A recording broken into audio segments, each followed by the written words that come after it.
Par exemple, les barrages qu'on construit pour pouvoir réguler le flux de l'eau, les écoulements, que tout est bien conforme et que tout est aux normes, tout à fait, merci.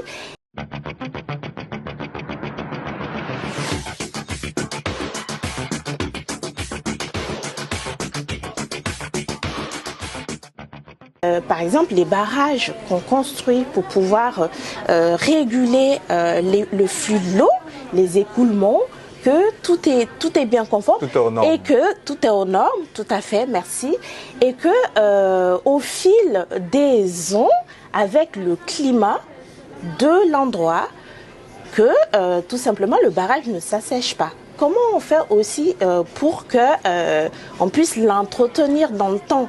Tout cela est pris en compte. Donc c'est pas le peu n'est pas le plus facile, n'est pas d'implanter par exemple un barrage ou un système hydraulique. Au-delà, si vous permettez, au-delà du contrôle de la qualité de la certification, est-ce que vous faites un travail de prévention par exemple dans le cas de l'eau? Tout à l'heure, lorsque vous avez parlé de sécheresse, de pas mal de choses, ça m'a un peu interpellé de me dire, par exemple, il y a des pays où très souvent, on prend le cas peut-être du Burkina, où souvent on va voir qu'au niveau de certains barrages, c'est asséché. Est-ce que vous faites un travail de prévention pour dire, ah, dans tel nombre d'années, on n'aura plus assez d'eau dans cet endroit, voici ce qu'il faille faire? Est-ce que vous avez des solutions idoines dans ce cas d'espèce? Alors oui, des solutions idoines existent, c'est-à-dire qu'en mode prévention,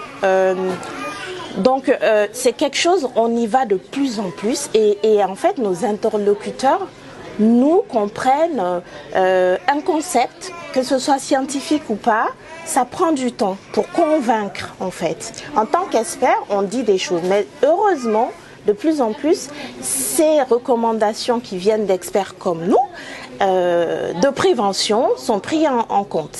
Concrètement, c'est quoi? C'est-à-dire que sur un bassin versant, on appelle ça un bassin versant, il y a une pluviométrie identifiée en moyenne sur une échelle de 10 ou 15 ou 20 ans, qui est connue. Par exemple, au Burkina Faso, eh bien, c'est connu dans des abacs et tout ça, hydraulique. Donc, on va dire, ok, sur... moi je sais pas, moi Yako, là attention, le barrage, au bout de 3, 5, 6, 7 ans, va commencer à s'achécer, va commencer à avoir des dépôts, va commencer à avoir une faune ou une flore qui va pas arranger, qui va faire en sorte que la qualité de l'eau ne puisse pas être et ne puisse pas permettre d'exploiter ces flux-là. Donc qu'est-ce qu'on fait? On peut planter tout autour, il y a des espèces aquatiques et aussi végétales pour vraiment cadrer aux alentours, y compris sous ce qu'on appelle les géotechniques qui sont au fond dans le cas des barrages, pour qu'en sorte on puisse prévenir tout ça, l'assèchement. Et puis aussi il y a l'entretien. D'accord, il y a l'entretien, les pompes, il faut les renouveler, il faut les suivre, ce qui est malheureusement pas le cas la plupart du temps. On s'étonne de se retrouver effectivement dans le délai donné par l'expert au début, en prévention, que ça marche pas. Mais pourquoi ça marche pas? Voilà. On va aller dans un petit débat un peu généraliste. De plus en plus, on parle de réchauffement climatique. On rabat cela à longueur de journée dans les télévisions, dans les médias. C'est quoi en gros? Pour les personnes lambda qui vont suivre cette interview, c'est quoi le réchauffement climatique et c'est quoi les solutions qui sont apportées? On a vu un peu récemment les assises à Abidjan par rapport au COP21 et tout. Tous ces mécanismes, toutes ces assises qui sont mises en place de sorte à ce que demain les populations puissent vivre dans de meilleures conditions. C'est quoi en fait tout cet écosystème dont on parle tant? Avant de répondre à la question, je tiens à dire rapidement que, puisque je suis une personnalité un peu complexe et diversifiée, récemment, depuis quelques semaines, je travaille en tant qu'en freelance, en tant qu'ambassadrice pour tout ce qui est les fonds verts, en lien avec l'État français, donc l'Élysée et puis l'ONU. D'accord? Donc le climat, c'est à la fois quelque chose de naturel qui nous arrive aujourd'hui et c'est à la fois quelque chose qui est endogène à le comportement de la société aujourd'hui qui fait qu'on arrive à ce qu'on appelle selon des endroits un réchauffement anormal. Et selon les endroits, eh bien, un rafraîchissement, voire un petit peu un refroidissement, pas dans les normes en fait, d'accord? Donc, au lieu de dire réchauffement, ce serait bien de dire changement climatique. Ok, donc c'est la conception du changement climatique que nous a. Donc, sur l'échelle planétaire, il y a eu des périodes glaciaires. Il y a eu des périodes de réchauffement et là on est dans une période ni de réchauffement, plus de réchauffement quand même en majorité et de chamboulement climatique dû à nous les hommes. Mais comme je vous dis, c'est pas que nous. Il y a le cycle universel selon les airs donc il y a une partie naturelle où ultimement on ne peut pas y faire grand-chose. Maintenant, qu'est-ce qu'on fait avec les hommes? C'est les sensibiliser. Ça va toucher à tous les niveaux de vie et d'utilisation et même dans les entreprises. La gestion des déchets, comment on les recycle, on évite de produire ou de consommer plus qu'il n'en faut. Et donc, étant donné que la nature n'est pas quelque chose de saisissable, est-ce que vous pensez que les êtres humains peuvent mettre en place des mécanismes de sorte à freiner, on va dire, un changement quelconque qui pourrait s'opérer dans l'univers quelque part? Freiner, ralentir. Parce en mettant quoi comme solution? En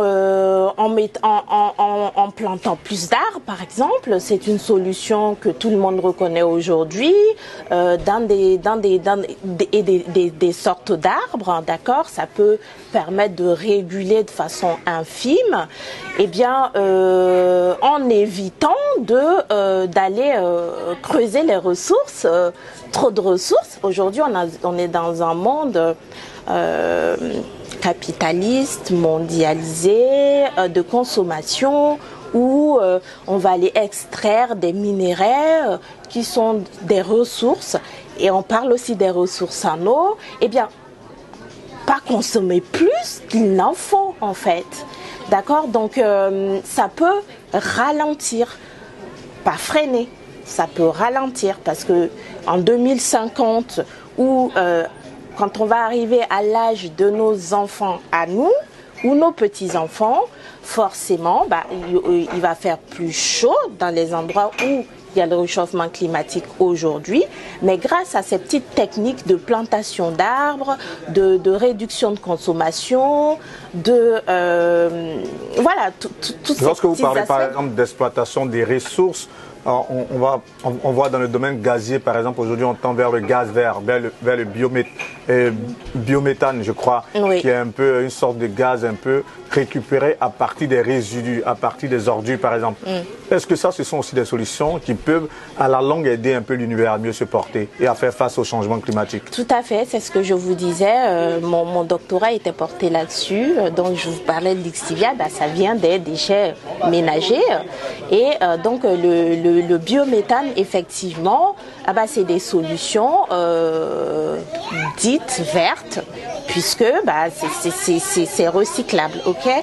Après, on a aussi de plus en plus l'hydrogène qui arrive, qui est entre guillemets pas polluant, d'accord, des voitures qui fonctionnent hydrogène, eh bien, sont de plus en plus reconnus pour agir sur cet écosystème climatique qu'on voit aujourd'hui. D'ailleurs, pour reboucler avec les certifications internationales ISO, nous, en tant qu'experts aujourd'hui, de plus en plus, on ne va pas certifier. Enfin, en tout cas, on met des garde-fous, d'accord, des avertissements aux organisations. Quand je dis organisation, entreprise ou quoi que ce soit, hein, même à la maison, ça peut être une organisation, hein, ok. Même un individu peut être certifié ISO. Donc, pour que s'ils ne prennent pas en compte les exigences environnementaux et climatiques, eh bien, ils peuvent, ils seront de moins en moins, ils auront de plus en plus de difficultés d'être certifiés ISO. Là, c'est vrai qu'on a fait une digression, on s'intéressait un peu aux thématiques qui engagent le monde, mais on va revenir à vous. Vous êtes au conseil d'administration ISO à Genève. C'est quoi votre rôle? Alors mon rôle, c'est vraiment, c'est-à-dire que je siège avec le président de l'ISO qui, depuis quelques années maintenant, est une personne du continent africain, ce qui permet de faire un Eddy Ejoroke. Okay. D'accord. Eddy Ejoroke. Voilà. Il est de quel pays? Du Nigeria? Il est kenyan d'origine. Okay. Donc du coup, il est avec Eddy et les quelques membres. On siège 2 fois par an. Moi, j'habite Lyon, précisément à Bourgoin-Jallieu. Donc 2 fois par an, on se rejoint à Genève pour discuter des normes ou des demandes de modification de normes. Moi, personnellement, je lutte pour que la voix des pays tropicaux, notamment l'Afrique, pas que aujourd'hui, moi je suis une citoyenne bi-citoyenne, pas que je suis contre qui que ce soit ou pour qui que ce soit, pour que ce soit de plus en plus équilibré, que les exigences des normes ISO soient de plus en plus, qui prennent en compte les moyens financiers et technologiques et culturel des pays de l'Afrique. D'accord? Donc c'est essentiellement le rôle que j'ai de conseil, de voir aussi, de recadrer, parce qu'on a des comités techniques dans chaque pays. Par exemple, la Côte d'Ivoire ou le Burkina Faso. La Côte d'Ivoire, c'est le Codinorm, et le Burkina Faso, par exemple, c'est l'ABNorm. En Belgique, c'est d'autres. Donc et ici, c'est AFNOR. Donc chaque pays a un comité technique qui va se rassembler beaucoup plus dans l'année que nous, d'accord? Donc on va dire c'est une hiérarchie haute qui va par maillage rediriger les décisions qui se prennent dans les comités techniques des autres nations. Pour prendre des décisions, par exemple l'ISO 9001, la version de 2015, la dernière version c'est 2015, et la version qui arrive 2024, j'ai eu mon mot à dire là-dessus, donc voilà. Bravo. En tant qu'experte en certification, vous avez monté votre entreprise et votre cheval de bataille justement c'est l'Afrique. Au niveau de l'Afrique, quelles sont les missions que vous avez eu à mener? Dans la certification, bien entendu.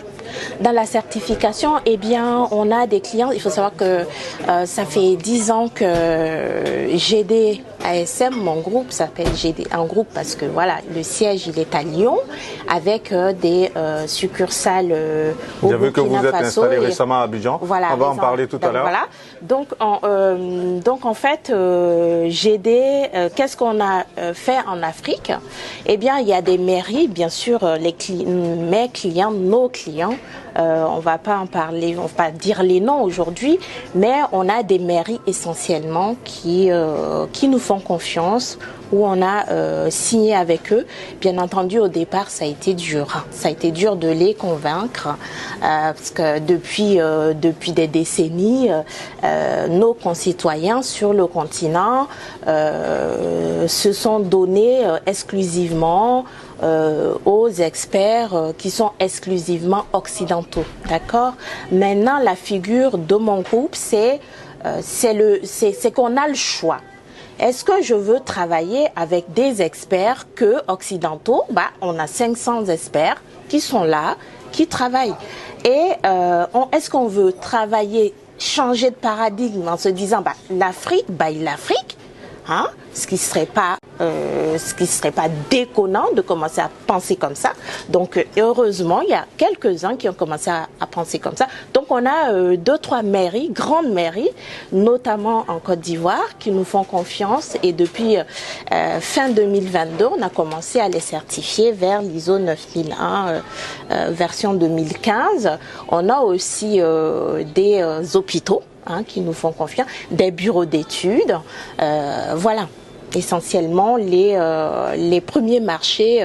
Moi, je suis vraiment contente. Ça a été un gros combat de convaincre, ce qui n'était pas le cas ici puisque c'était la culture déjà, de convaincre ces premiers clients qui sont des gros comptes, qui sont des gros comptes qui vont faire notre référence dans quelques mois. En tout cas, on espère que d'autres clients vont venir de par votre expertise et cette manière d'africaniser en griffe les certifications, avoir un peu cette figure titulaire africaine que vous représentez, qui va aller certifier, qui a les mêmes compétences justement que ceux qui certifient, qui sont certes occidentaux. Ouais, c'est tout ce qu'on vous souhaite. Voire plus, je n'hésite pas à le dire, voire plus, puisque ces organismes qui certifient sur nos continents, d'abord extrêmement chers. D'accord, et ensuite parce que l'ISO, dans toutes les normes, a des exigences. Ne dit pas comment il faut faire, dit il faut arriver à avoir ces résultats, mais comment tu le fais? Par exemple, terre à terre. Monsieur Vergès, moi j'ai une exigence dans l'ISO qui me dit mettez votre costume de sorte que les poches soient bien droites comme ça. Mais je ne vous dis pas si vous devez aller acheter un peigne ou un matériau haut de gamme ou je sais pas quoi pour venir faire en sorte que votre poche soit bien droite. Vous pouvez très bien utiliser votre main. Ce qui compte pour l'ISO, c'est qu'on ait un résultat. Mais comment on le fait? Mais il se trouve que... la méthodologie diffère des uns et des autres. Ah oui, et c'est moi mon combat aujourd'hui de dire,